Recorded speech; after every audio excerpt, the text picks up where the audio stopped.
নমস্কার বন্ধুরা, ঈশ্বরতত্ত্ব ইউটিউব চ্যানেলে আপনাদের সকলকে স্বাগত। বন্ধুরা, এই বাংলায় মা মনসার পূজা খুবই জনপ্রিয় একটি পুজো। বর্ষাকালে মা মনসার পুজো বহুকাল আগের থেকেই হয়ে আসছে। সর্পের দেবী মা মনসার পুজো করলে সর্প সংক্রান্ত বিভিন্ন বাধা বিপত্তি তো দূর হয়ই, অপরদিকে মা মনসার পুজো করলে সংসারে সুখ ও শান্তি নেমে আসে। কারণ মা মনসাকে মনস্কামনা পূর্তির দেবীও বলা হয়ে থাকে। মঙ্গল কাব্য থেকে জানা যায় মা মনসা হলেন ভগবান শিবের মানস কন্যা এবং নাগরাজ বাসুকীর ভগিনী। মা মনসার জন্ম পদ্মপাতায় হয়েছে বলে মা মনসার আরেক নাম হল পদ্মাবতী। মনসা পুজো ঘিরে বাংলায় বহু প্রান্তে নানান উদযাপন হয়। মূলত বর্ষায় গ্রাম বাংলায় বেড়ে চলে সাপের উপদ্রব, আর সেই সর্পকুলকে তুষ্ট করতে সর্পের দেবী মা মনসার পুজো আয়োজিত হয়। বন্ধুরা, কথিত আছে মনসা পুজো করলে কেটে যায় বাস্তুদোষ। এছাড়াও মনে করা হয় মনসা পুজো করলে কেটে যায় সমস্ত রকমের অশান্তি, পারিবারিক সুখ শান্তি ফিরে আসে। এছাড়াও যারা সন্তানবতী হতে চান সেই মহিলারাও এই পুজো করতে পারেন। এই পুজো করলে তাদের মনের ইচ্ছা পূরণ হবে। এছাড়াও মনসা পুজো করলে সর্পের ভীতি দূর হয়, বাড়িতে সার্বিক সুস্থতা বজায় থাকে। বন্ধুরা, এবছর নাগপঞ্চমী পড়েছে 9ই আগস্ট 2024, 24শে শ্রাবণ 1431 শুক্রবার। এই দিন শ্রী শ্রী দেবী মা মনসা ও অষ্টনাগের পুজো করা হয়। তাহলে বন্ধুরা চলুন আজকে আমরা মা মনসার ব্রত কথা শুনি। প্রাচীনকালে কোনো এক নগরে এক বণিক বাস করতেন। সেই বণিকের 7টি পুত্র ছিল এবং তাদের সকলেরই বিবাহ হয়ে গিয়েছিল। 7 জন পুত্রবধূর মধ্যে যিনি সবথেকে ছোট পুত্রবধূ ছিলেন তিনি সবথেকে বেশি বুদ্ধিমান, কর্মঠ, সুশীল এবং সংস্কারী প্রকৃতির ছিলেন। একদিন বাড়ির বড় বৌমা তার সমস্ত জাদেরকে বলতে লাগলেন, চলো আমাদের উঠান লেপার জন্যে ভালো মাটি নিয়ে আসি। 7 জন বউই তখন কোদাল আর গামলা নিয়ে মাটি কাটতে যেতে লাগলো। যখন তারা মাটি কাটছিল তখন হঠাৎই মাটি কাটতে গিয়ে একটি ভয়ঙ্কর সাপ বেরিয়ে আসলো। বড় বউ ওই সাপটিকে কোদাল দিয়ে মারতে শুরু করলো। তখনই ছোট বউ এসে বলতে লাগলো, দিদি একে মেরো না, এর কি দোষ আছে বলো তো, এ তো নিরপরাধ। এমনটা শুনে বড় বউ ওই সাপটিকে মারল না। তারপর সাপটি একটি স্থানে গিয়ে কুণ্ডুলি পাকিয়ে ফনা তুলে বসে পড়ল। ছোট বউ বলতে লাগলো, সাপ তুমি কোথাও যেও না, আমি এক্ষুনি আসছি। এমনটা বলেই ছোট বউ সেই সাপের জন্য দুধ আর কলা আনতে গেল। কিন্তু ছোট বউ যেই বাড়িতে পৌঁছলো, বাড়ির হাজার কাজের মধ্যে সে এটা ভুলেই গেল যে সাপকে সে একটা স্থানে অপেক্ষা করতে বলে এসেছে। দিনের শেষে যখন বিকাল হয়ে গেল, হঠাৎ করেই ছোট বউয়ের মনে পড়ল সে তো ওই সাপকে ওই স্থানেই অপেক্ষা করতে বলে এসেছে। এমনটা মনে পড়ার সঙ্গে সঙ্গেই ছোট বউ দুধ আর কলা নিয়ে সাপের কাছে পৌঁছে গেল আর সাপকে বলতে লাগলো, সাপ ভাই, আমি ভুলে গেছিলাম যে আমি তোমাকে এখানে অপেক্ষা করিয়ে রেখেছি, তুমি আমাকে দয়া করে ক্ষমা করে দাও।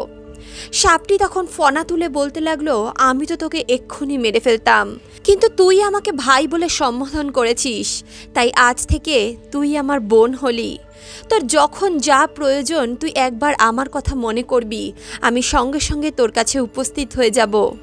ছোট বৌমা বলতে লাগলো, দাদা আমার এই পৃথিবীতে কেউ নেই, আমি একটা ভাই পেয়ে গেছি, আমার আর কিচ্ছু চাই না, এটাই আমার কাছে অনেক। শুধু যখন আমি তোমাকে ডাকবো তুমি আমার কাছে চলে এসো। কিছুদিন পর শ্রাবণ মাসে সেই বণিকের সমস্ত বৌমারাই তার নিজের নিজের বাপের বাড়িতে গেল। তারা যখন বাপের বাড়ি যাচ্ছিল তখন তারা সকলে মিলে ছোট বউকে বলতে লাগলো, তোর তো যাওয়ার কোনোই জায়গা নেই, তুই কোথায় যাবি? নিজের জায়েদের মুখে এমন কথা শুনে ছোট বউ খুবই দুঃখিত হয়ে পড়ল। তখনই তার গৃহে তার দুঃসম্পর্কের একটি ভাই আসলো। সে বলতে লাগলো, আমি ওকে নিতে এসেছি, আমি ওর দুঃসম্পর্কের ভাই হই। বণিক বলতে লাগলো, আমার ছোট বৌমার তো কোনো ভাই আছে বলে আমি জানি না। যখন ছোট বউয়ের ভাই বণিককে বিশ্বাস দেওয়ালো তখন বণিক তার ছোট বৌমাকে তার ওই ভাইয়ের সঙ্গে পাঠিয়ে দিল। তারা যখন বনের মধ্যে থেকে যাচ্ছিল তখন ছোট বউয়ের ভাই ছোট বউকে বলে উঠল, বোন, আমি কিন্তু কোনো মানুষ নই, আমি তোমার সেই সাপ ভাই। আর এখন শ্রাবণ মাসে আমি তোমাকে নাগলোক নিয়ে যেতে এসেছি। তুমি কিন্তু নাগলোকে গিয়ে ভয় পাবে না, তুমি আমার লেজটা ধরে নাও, আর আমি তোমাকে নাগলোকে আমার মায়ের সঙ্গে সাক্ষাৎ করাতে নিয়ে যাব। ছোট বৌমা এমনটাই করল। তারা যখনই নাগলোকে পৌঁছল, নাগলোকের ধন সম্পত্তি ঐশ্বর্য দেখে ছোট বৌমা তো অবাক হয়ে গেল। সাপ তখন ছোট বউকে তার মায়ের কাছে নিয়ে গিয়ে বলল, মা, এ আমার বোন, কিছুদিন আগেই ও আমার প্রাণ রক্ষা করেছিল। ওর কোনো বাপের বাড়ি নেই, না মা আছে, না বাবা আছে, না কোনো আত্মীয় স্বজন আছে। তাই এই শ্রাবণ মাসে আমি ওকে আমাদের এই নাগলোকে নিয়ে এসেছি। ও আমাদের সঙ্গে কিছুদিন এখানেই থাকবে। সাপেদের রানী ছোট বউকে নাগলোকে স্বাগত জানালো। তারপর থেকে ছোট বউ সেখানে সুখে শান্তিতেই থাকতে লাগলো। সেই সময় সেখানে শেষনাগের অনেক ছোট ছোট শিশু জন্মেছিল। ছোট বউ দেখত রোজ সাপেদের রানী তাদের জন্য দুধ ঠান্ডা করত এবং একটা ঘণ্টা বাজাতো। ঘণ্টার আওয়াজ শুনে সেই সমস্ত সাপেরা ছুটে আসতো এবং দুধ পান করত। একদিন ছোট বৌমা নাগরানীকে বলল, মা, আজকে আপনি আমাকে দিন, আমি দুধ ঠান্ডা করে ওই ছোট্ট ছোট্ট সাপেদের শিশুদেরকে খাইয়ে দেব। নাগমাতা বলতে লাগলো, না মা, তুমি ভয় পাবে। কিন্তু ছোট বউ যখন খুব জিদ করতে লাগলো তখন নাগমাতা তাকে এই কাজ করার আদেশ দিয়ে দিল। কিন্তু ছোট বউর দ্বারা একটা ভুল হয়ে গেল। দুধ পুরোপুরি ঠান্ডা না করেই ছোট বউ ঘণ্টা বাজিয়ে দিল, আর সমস্ত সাপেরা ঘণ্টার আওয়াজ শুনে ছুটে চলে আসলো। গরম দুধ পান করার কারণে ছোট্ট সাপেদের ফনা জ্বলে গেল। তখন সব সাপেরা অত্যন্ত রেগে গেল আর বলতে লাগলো, মা, আমি একে কামড়াবো। কিন্তু নাগমাতা তাদেরকে অনেক করে বোঝালেন, তার ফলে তারা চুপ করে গেল এবং সেখান থেকে চলে গেল। তখন নাগমাতা ছোট বউকে অনেক ধন সম্পত্তি, অনেক মণিমাণিক্য দিয়ে সেখান থেকে আবারও নিজের শ্বশুরবাড়িতে পাঠিয়ে দিল। এত ধন সম্পত্তি দেখে বড় বউ বলতে লাগলো, ভাই যখন এত ধন সম্পত্তি দিয়েছে তাহলে এই ধন সম্পত্তিগুলোকে পরিষ্কার করার জন্য একটা সোনার ঝাড়ুও দিয়ে দিতে পারত। এমনটা শুনে সেই সাপ একটা সোনার ঝাড়ু তার বড় বউকে দিল। তারই সঙ্গে তার বোনকে সে একটি খুব সুন্দর হীরের হার দিল। যখন ছোট বউ সেই হারটা পরে বাইরে বেরোতো তার প্রশংসা সমস্ত নগরে চলত। যখন সেই হারের প্রশংসা সেখানকার রাজার রানী শুনল তখন সে রাজা মশাইয়ের কাছে ওই হারটি চাইতে লাগলো। রাজাও তার রানীর মন রক্ষা করতে ওই হারটি নিয়ে আসলো। ছোট বৌমার কাছ থেকে যখন রাজার সেনারা ওই হারটি ছিনিয়ে নিয়ে গিয়েছিল তখন ছোট বউ খুবই দুঃখিত হয়ে পড়ল। সে কাঁদতে কাঁদতে নিজের ভাইকে ডাকতে লাগলো। সঙ্গে সঙ্গে তার ওই সাপ ভাই সেখানে উপস্থিত হয়ে গেল। তখন ছোট বউ তার ভাইকে সমস্ত ঘটনা বলে দিল। সমস্ত কথা শুনে সাপ বলতে লাগলো, বোন, তুমি একদমই চিন্তা করো না, রাজা নিজে এসে তোমাকে ওই হারটা দিয়ে যাবেন। অপরদিকে রানী যখনই ওই হারটা গলায় দিল ওই হার সঙ্গে সঙ্গে একটি ভয়ঙ্কর বিষাক্ত সাপে পরিণত হয়ে গেল। রানী ভয়ের চোটে ওই হারটা নিজের গলা থেকে টেনে খুলে ফেলে দিল। এমন দৃশ্য দেখে রাজা ছোট বউকে তার সমক্ষে উপস্থিত হওয়ার আদেশ দিল। যখন ছোট বউ রাজদরবারে উপস্থিত হলো তখন রাজা তাকে জিজ্ঞেস করতে লাগলো, তুই কি কোনো কালো জাদু করেছিস? ছোট বৌমা বলতে লাগলো, না রাজামশাই, আমি কোনো জাদু করিনি, এই হারটাই এমন, এই হার আমাকে আমার ভাই দিয়েছে। কিছুক্ষণের মধ্যেই ওই নাগ সেখানে প্রকট হলো এবং রাজাকে বলতে লাগলো, হে রাজন, যাকে আপনি এখানে ধরে নিয়ে এসেছেন সে আমার বোন, এই হার আমি ওকে দিয়েছি। নাগদেবতাকে নিজেদের সামনে দেখে সকলেই নাগদেবতাকে প্রণাম করতে লাগলো। আর সেদিনের পর থেকে ওই রাজ্যে মা মনসার পুজো হতে শুরু করলো। তারই সঙ্গে সেই নগরে ওই দিন থেকে অষ্টনাগের পুজোও শুরু হলো। বন্ধুরা, চলুন এখন আমরা জেনে নিই মা মনসার পুজোয় কোন ফুল ও পাতার একান্ত প্রয়োজন, আর কোন ফুল পাতা মা মনসার পুজোয় একেবারেই ব্যবহার করতে নেই। বন্ধুরা, মা মনসার পুজোয় অবশ্যই মা মনসাকে অর্পণ করুন এই ফুলগুলি এবং এই 7টি পাতা। এছাড়া মা মনসার পুজোয় 2টি উপকরণ একেবারেই ত্যায্য। এই উপকরণ দুটি পূজায় ব্যবহার করলে মা মনসা আপনার উপর রুষ্ট হতে পারেন। বন্ধুরা, বর্ষাকালে মা মনসা পূজিতা হয়ে আসছেন দীর্ঘদিন ধরে। মনে করা হয় বর্ষাকালে মা মনসার পূজা করলে সংসারে সুখ, সমৃদ্ধি ও শান্তি বজায় থাকে।